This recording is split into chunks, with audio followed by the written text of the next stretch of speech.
రాయదుర్గం పట్టణం కోటలో ప్రసన్న వెంకటేశ్వర స్వామి బ్రహ్మోత్సవ వేడుకల్లో భాగంగా అద్భుత ఘట్టం ఆవిష్కృతమైంది. శ్రీనివాసుడి కళ్యాణోత్సవ వేడుకలు వైభవంగా నిర్వహించారు.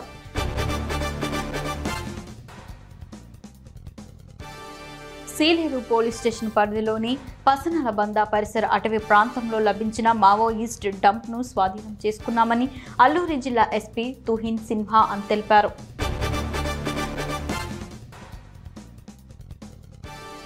నల్లజర్ల పట్టణంలో పోలీసులు మాక్ డ్రిల్ నిర్వహించారు. వచ్చే సార్వత్రిక ఎన్నికల కౌంటింగ్ నేపథ్యంలో ఎలాంటి అవాంఛనీయ సంఘటనలు జరగకుండా ముందస్తు చర్యల్లో భాగంగా ఈ డ్రిల్ని నిర్వహిస్తున్నట్లు పోలీసులు చెప్పారు.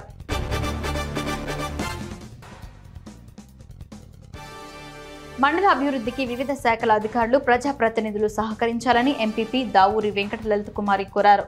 మండల కేంద్రం బట్టిప్రోలు మండల పరిషత్ కార్యాలయంలో ఎంపీపీ అధ్యక్షతన మండల పరిషత్ సర్వసభ్య సమావేశం జరిగింది.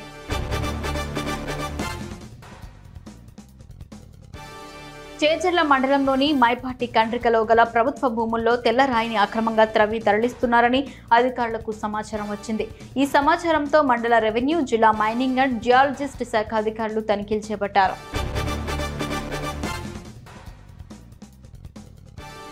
నందిగాంలో ప్రజలు ఉక్కపోతతో తీవ్ర ఇబ్బంది పడినప్పటికీ అల్పపీడనం కారణంగా ఒక్కసారిగా గాలులు వీస్తూ చిరుజల్లులు కురిశాయి.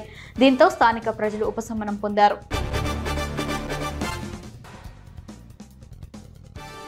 కురుపం మండల కేంద్రంలో ఎల్విన్పేట సీఐ సత్యనారాయణ, ఎస్ఐ షణ్ముఖరావు ఆధ్వర్యంలో శివన్నపేట గ్రామస్తులతో సమావేశం నిర్వహించారు. జూన్ 4న జరిగే ఎన్నికల కౌంటింగ్ నేపథ్యంలో ఆ రోజు అందరూ ప్రశాంత వాతావరణానికి సహకరించాలన్నారు.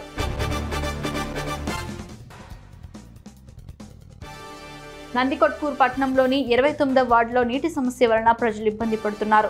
కుళాయిలకు 4 రోజులకు ఒకసారి వచ్చిన సక్రమంగా రావడం లేదని కాలనీవాసులు ఆరోపించారు.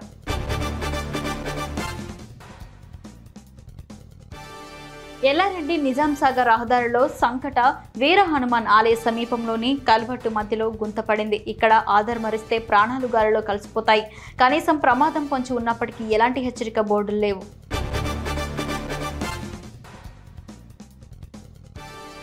ఎల్లారెడ్డి పట్టణంలో డెంగ్యూ వ్యాధితో విద్యార్థి మృతి చెందడంతో పట్టణంలో పారిశుద్ధ్యం, తాగునీటిపై మున్సిపల్ పాలకవర్గం అధికారులు శ్రద్ధ చూపిస్తున్నారు. మున్సిపల్ వాటర్ సిబ్బందితో వెళ్లి ఫిల్టర్ బెడ్ క్లీన్ చేయించారు.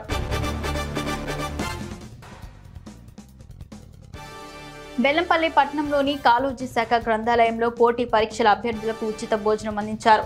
తోడే పద్మారెడ్డి, తోడే వంశీకృష్ణారెడ్డి జ్ఞాపకార్థం ఎన్ఆర్ఐ తోడే వెంకటకృష్ణారెడ్డి సహకారంతో పోటీ పరీక్షల అభ్యర్థులకు భోజనం అందించారు.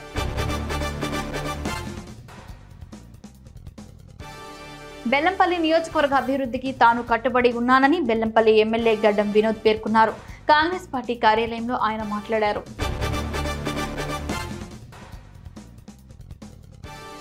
నకిలీ విత్తనాలు విక్రయిస్తే పీడీ యాక్ట్ నమోదు చేస్తామని ములుగు జిల్లా ఎస్పీ సబరీష్ అన్నారు.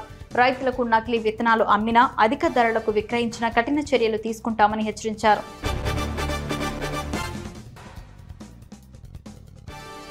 మాజీ ఎంపీ సంతోష్ కుమార్ పిలుపు మేరకు గ్రీన్ ఇండియా ఛాలెంజ్ లో భాగంగా మంచిర్యాల జిల్లా బీఆర్ఎస్ పార్టీ కార్యాలయం ఆవరణలో మలదిశ తెలంగాణ ఉద్యమకారుడు, పార్టీ రాష్ట్ర నాయకుడు గోగుల రవీందర్ రెడ్డి మొక్క నాటారు.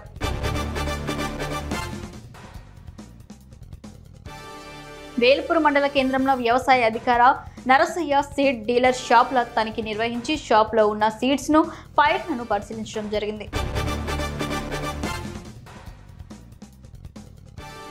మహబూబాబాద్ పట్టణంలోని కృష్ణ కాలనీలో వాకింగ్ చేస్తున్న వృద్ధురాలి మెడలో 3 తులాల బంగారం గొలుసు అపహరించి పారిపోయిన గుర్తు తెలియని దుండగుడు. ఇప్పటికైనా పోలీసులు దొంగలపై నిఘా పెట్టాలని స్థానికులు కోరుకుంటున్నారు.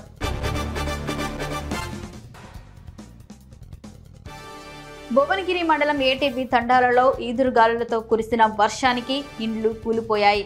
బాధితులను ఆదుకోవాలని భువనగిరి తహసీల్దార్ అంజిరెడ్డికి వినతిపత్రం అందజేశారు.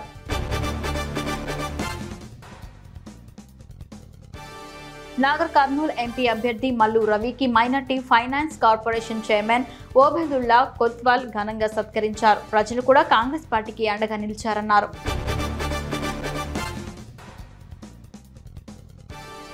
భువనగిరిలోని డేంజర్ జోన్లో ఉన్న ఫీజ్ బాక్సులను అధికారులు మారుస్తున్నారు. ప్రమాదకర స్థితిలో ఉన్న బాక్సులను తొలగించి నూతన ఫీజ్ బాక్సులను అమర్చుతున్నారు.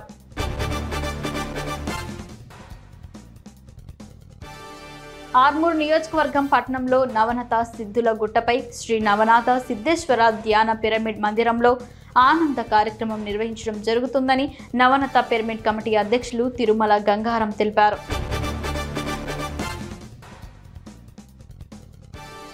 షాద్నగర్ పట్టణంలోని చటాన్పల్లి రామ్నగర్ కాలనీలో వెలిసిన గోమాత ఆలయం సురభిమాత కామధేను ప్రాంగణంలో ప్రత్యేక పూజలు నిర్వహించారు. గోమాత పూజ కార్యక్రమాలలో ఎమ్మెల్యే శంకర్ పాల్గొన్నారు.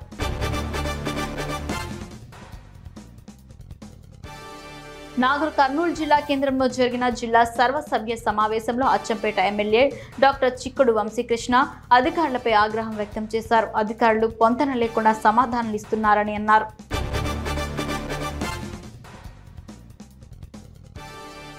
వేసవి సెలవులు కావడంతో బాసర సరస్వతి అమ్మవారిని దర్శించుకోవడానికి తెలంగాణతో పాటు ఆంధ్రప్రదేశ్, మహారాష్ట్ర నుంచి అధిక సంఖ్యలో భక్తులు తరలివచ్చారు. దీంతో ఆలయానికి 4 లక్షల రూపాయలు ఆదాయం సమకూరినట్లు ఆలయ అధికారులు తెలిపారు.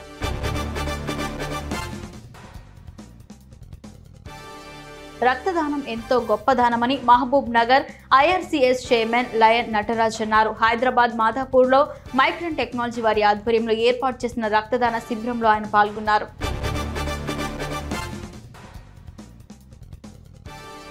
ఉమ్మడి ఆదిలాబాద్ జిల్లాలోని గిరిజన గురుకుల పాఠశాలలో ప్రవేశం కోసం నిర్వహిస్తున్న కౌన్సిలింగ్ ప్రశాంతంగా కొనసాగుతుంది. ఉట్నూరు పట్టణంలోని లాల్ టేకిడి గిరిజన గురుకుల పాఠశాలలో ఐటీడీఏ అధికారులు కౌన్సిలింగ్ నిర్వహించారు.